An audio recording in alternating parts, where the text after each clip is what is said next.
you're on a blues jam, a blues session, and you turned up ready to play slide and then realized, I'm gonna have to play rhythm guitar as well. So here are some ideas, here are some things you could do. Vestapol tuning incorporates, I'd say 3 common tunings that people use: open D, open E, and open C. And they all have the same interval relationships between the strings. So those relationships are 1-5, 1-3, 5-1. I'll put this on screen so you can see what this means. But basically any shapes that I show you in open D tuning, which is what I'm in now, are going to apply to open E and to open C. They'll be the same shapes. It's just that the key will change. So for instance, if I play a D triad here, I'm going to have exactly the same shape in open E, but now it'll be an E triad. Or in open C, it'll be a C triad. But that shape and where it is on the fretboard stays the same in all these tunings. So let's dive into a whole bunch of blues rhythm guitar ideas. I'm going to look at some chord stuff. I'm going to look at some rhythm patterns. I'm going to cram in as much as I can in one hit. Okay, I have other videos on this stuff, but just a quick review of triads to start with, because I think that's a really good way of diving in and kind of working out stuff for yourself.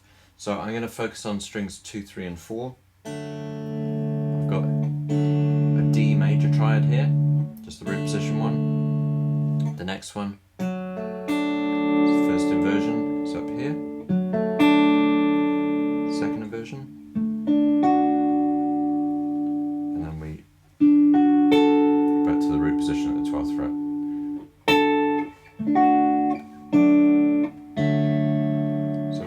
D major triads on strings 2, 3, and 4. I'll put all of this on screen, and there'll be PDF materials for this as well, so check out onefingerguitarist.com for the PDF materials. So let's do it with the minor triads. So here was the major triad, and we're going to play D minor. We're going to drop the 3rd down a fret, so that becomes. Okay, we're going to move up to the next shape. This was the major triad. 3rd is on top this time. We're going to drop it down. And then finally we go up to our 12th fret, and the 3rd is in the middle of this chord now, so we drop that down a fret. So we can't play that in the open position because we run out of strings and frets, but we'll be here for the first one.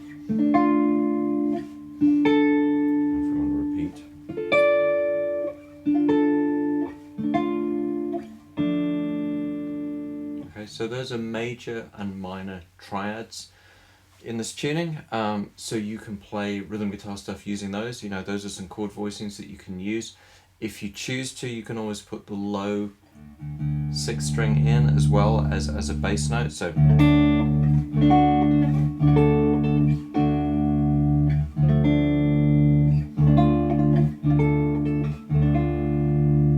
just gives you a nice reference if you're just playing on your own. If you're playing with a band, you don't need that low note necessarily, depending on the lineup, but if there's a bass player. So something to consider here if you want to extend these triads is the tuning incorporates, in this case, 3 D strings, because I'm in open D. So I've got the 6th string, the 4th string, and the 1st string. So what that means is that anything on the 4th string could also be played on the 1st string. So I won't go through this with every shape, but I'll just, you know, open up the can of worms for you. So here's my D major triad. At the moment I have a note on the 4th string here, which is my F sharp note.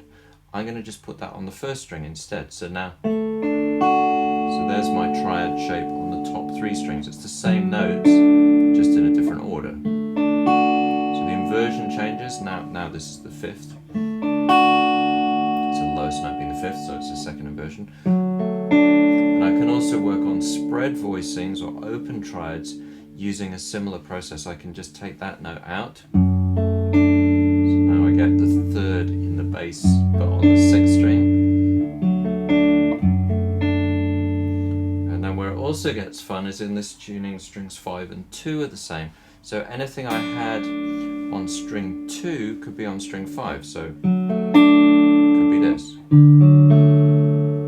Again, the inversion will change because the lowest note is now a different note in the chord.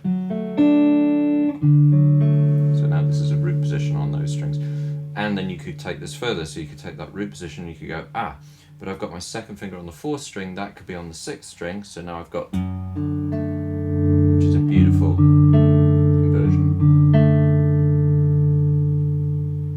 Okay, so that's the triad thing.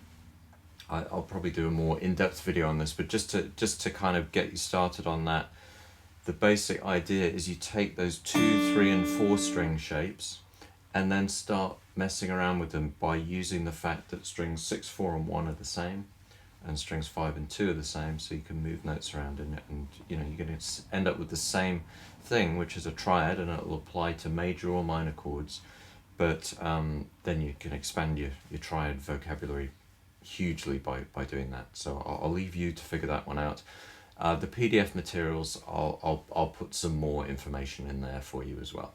Okay, let's look at 7th chords. So one way of working out chords in this tuning would be to take the triad and then work out, you know, what you need to adjust to get the new chords. So if I've got a D triad here, if I want to make it into a 7th chord, my root, which is on the top, just goes down 2 frets. So the root goes down to the minor 7th. So instead of this, end it with this. And I'll just put the bass underneath. So there's a really usable 7th chord. Root position 1. Okay, so I'm showing you all these in D at the moment. You can move them around, of course. You could do the same with the next shape. Here's the C, drop it down 2 frets. So it's another inversion. That's the triad, here's the 7th chord. And when you go up to here, same thing, just drop the root down 2 frets. Now the same thing applies that we just talked about. So if I take this shape, notice my second finger is on string 4 at the 4th fret. What I'm going to do is just move that onto string 1 at the 4th fret. So now I've got this little shape, and you could put the open string as a bass note. So that's another way of playing D 7th, just by using that same principle of, you know, the pairs, in this case 3 strings, which are the same, all the D strings, or you could have the pairs of G strings in it as well. So there's my original shape. There's the one by just taking that 4th string note and putting it on top. So I could do the same here. I'll take the 4th string note on top. I could do the same here. So just the same principle. We've gone from the triad on strings 2, 3, and 4. Drop the root down 2 frets, and then go on, oh, well, that note could be on the top as well. Now you can play them in both positions if you want. So that's a great way of working out these chords, and you could do the same with minor 7th chords. So if I took the minor triad, and I just drop the root down 2 frets again, same deal. There's my minor 7th. So in this case, D minor 7th. And I could also take that note on top, so I just end up with a bar on the top 3 strings. And again, fits over that chord. Could do the same up here with our minor triad. The root's in the middle, take it back 2 frets. So that's D minor 7th. And I could flip this note onto the top again. The minor triad up here. Now this time I'm taking that same note down 2 frets. I can take it on top if I want. That's D minor 7th again. So this is all just working from the triads and just using that knowledge to expand things. And I'll do a major 7th chord as well using this. Less common perhaps in a lot of blues tunes, but very useful to know as well. So here's my major triad. What I'm going to do to change this one is just drop the root down 1 fret down to the major 7th, or the natural 7th.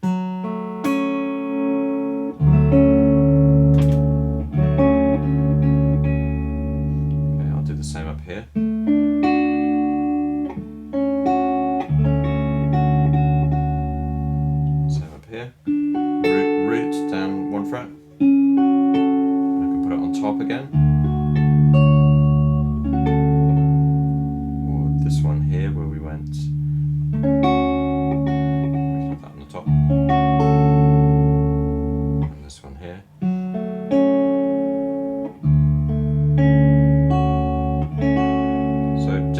just different ways of using the same principle to generate other chord shapes.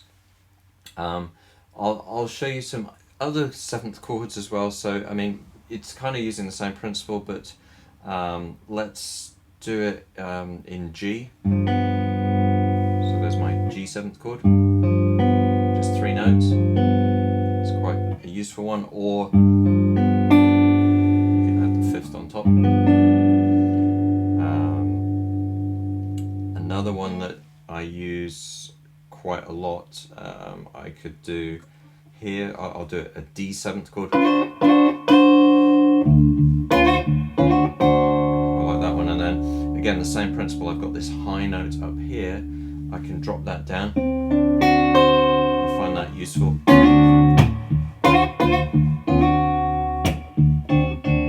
It's kind of nice, you know, if you're doing a thing with just guitar, it's nice to be able to use those open strings to stick in bass notes and things. So as I say, I'll put these shapes in a PDF document on the website, so you can download these. But hopefully you kind of understand how you can start working some of this stuff out from Triads, because that's really helpful. Then you can build your own chord vocabulary, and it'll really stick because you've worked it out rather than just being presented with a bunch of shapes. Let's look at 9th chords. So if we want to play 9th chords, there are a couple of shapes that I use a lot. I'll do a G9 chord here.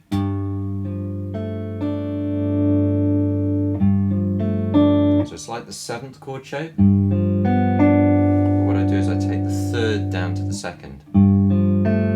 So the note on the 3rd string drops down 2 frets. So in this tuning, that's a G9. Okay, and if I want to play, say I want to play C9, then I would use a 5th string root, which looks like this.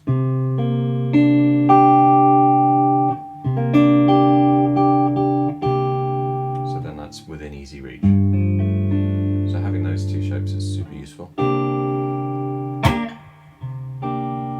And you can slide that. That's just a minor triad on top of a G. So it's a C minor triad. So it's a D minor triad over a G. So I can slide this up.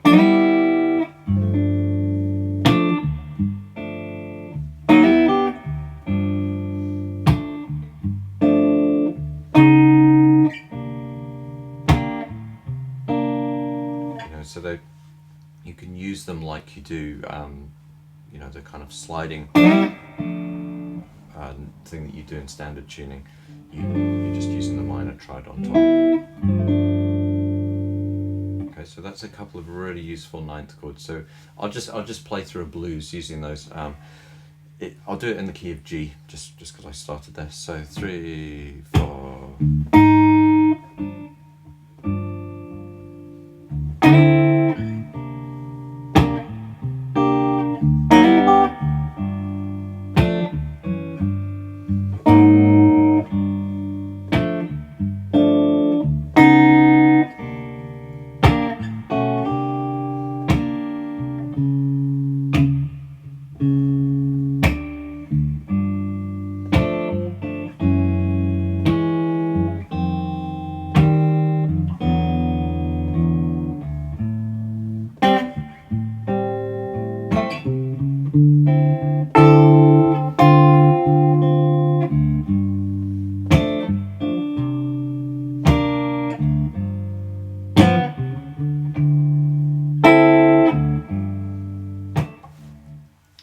Some extra chords and did some different things there. I did just sliding down, just going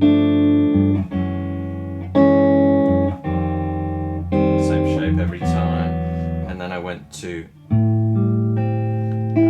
minor 7th chord, so the 2 minor 7ths, so in this case it's the A minor 7th, and then I went to D9, and I think I played the sharp 9 in the end. So if you've got this 9th chord shape, the note on the 2nd string go up 2 frets, sorry, go up 1 fret. That gives you your sharp 9 chord. And then I did a turnaround at the end, just going G9 to C9, G9 again, and then I did a D9. You could also do a D augmented.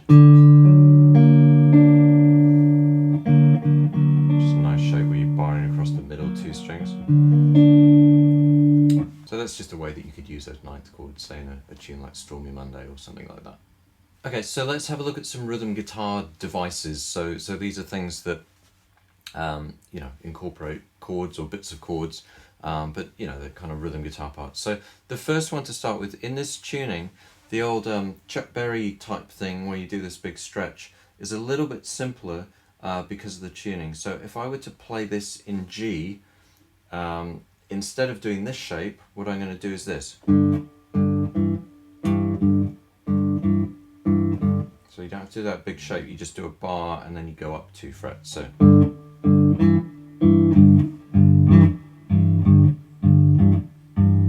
you can add in this note up here.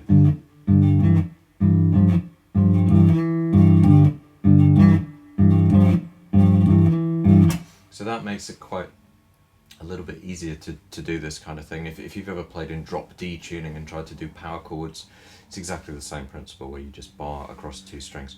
That would be like a movable shape.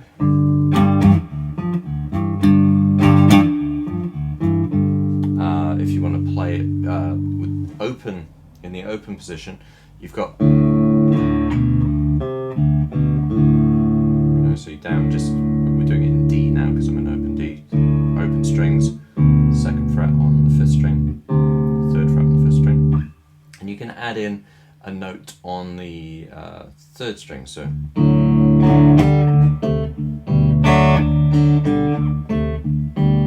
this looks like an open E7th in standard tuning, and then I can go up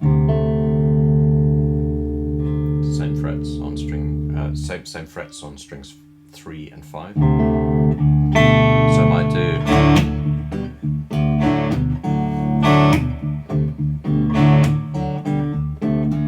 and then go up to the G.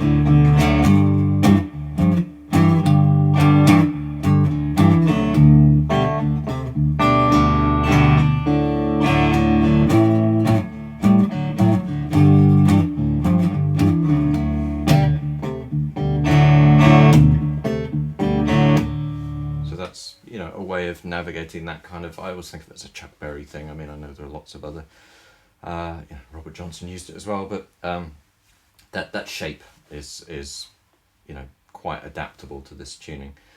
Another thing I like to do just as a little bonus is, again, using this fact that there are pairs of strings or 3 strings at the same, when I play this shape, the notes that I'm adding are on string 5. I could also think of them on string 2, so I'll sometimes do things like,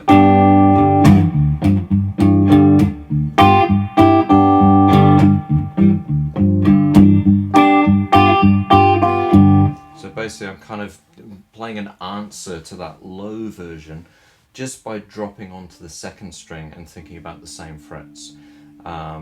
So and then I tend to keep that low note going as well. So again, like,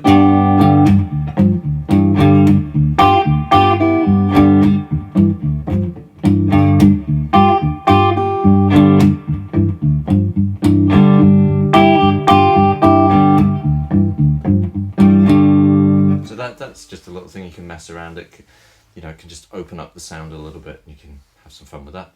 So let's have a look at this gospel style blues rhythm guitar thing. I'm in D, so I'm going to play it here.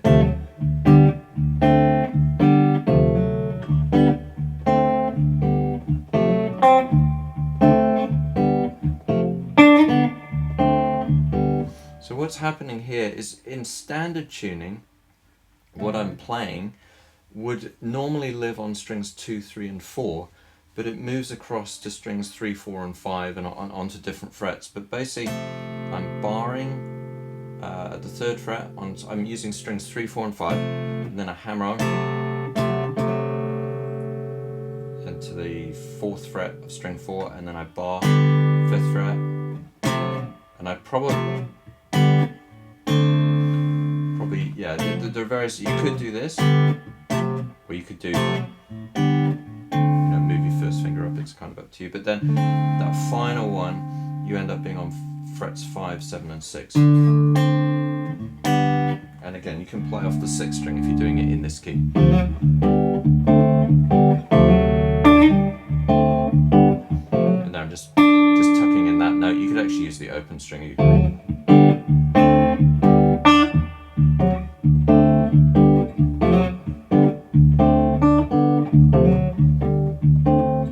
It's kind of like an organ part, like a Hammond organ part. I think I learned it from listening to Clapton play, but it's a really nice little movement that allows you to kind of do a little bit more when you're playing over a blues. And that's of course movable. So the root note is here.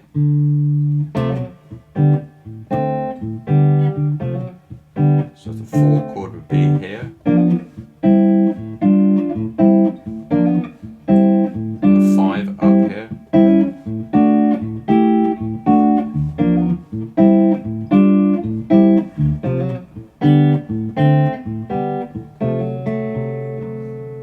So that's a great little shape that you can play around with, and you can change the rhythm and do different things with. As I say, it comes from strings 2, 3 and 4 in standard tuning, so if you're used to playing that kind of thing in standard tuning, you'll recognise the shape. It's just transferable onto these strings.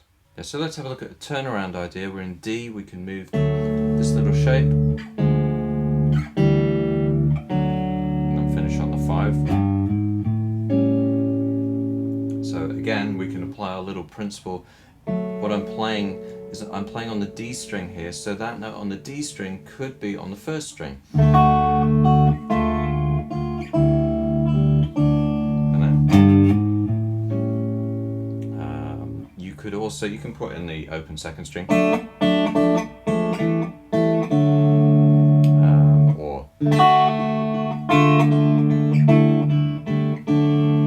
But also if I think about that shape, I could put that note on the 4th string on the 6th string.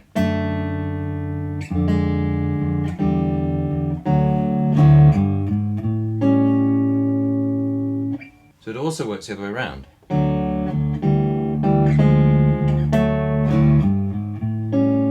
Or with the variations on it, you go.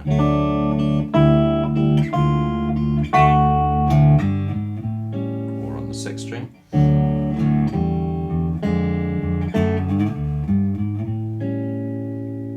So it's always useful to have a turnaround or two up your sleeve as well when you're playing this rhythm guitar stuff. I'm just going to finish off with just some random ideas that I might use, just mainly using 7th chords if I was playing over, say, a D7th chord and I needed to play some rhythm guitar. So some of this is going to combine stuff that we've talked about.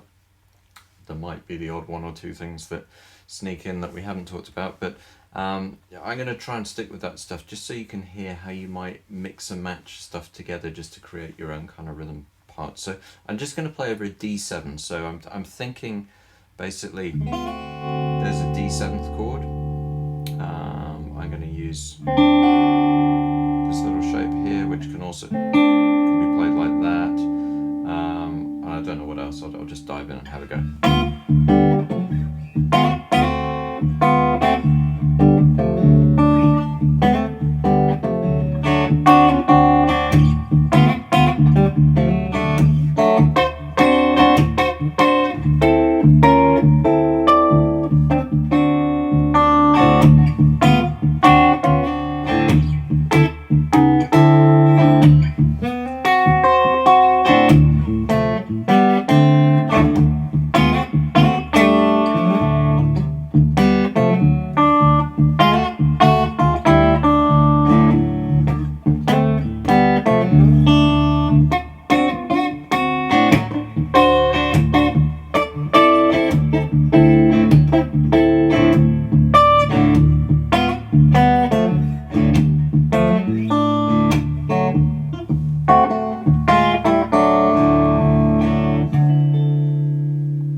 So I learned to play in open tunings basically by throwing myself in at the deep end. I decided that for a project that I was just starting, I was only going to play in Vestapol tuning, in my case in open C, but as I said before, all of this relates to open D or open E.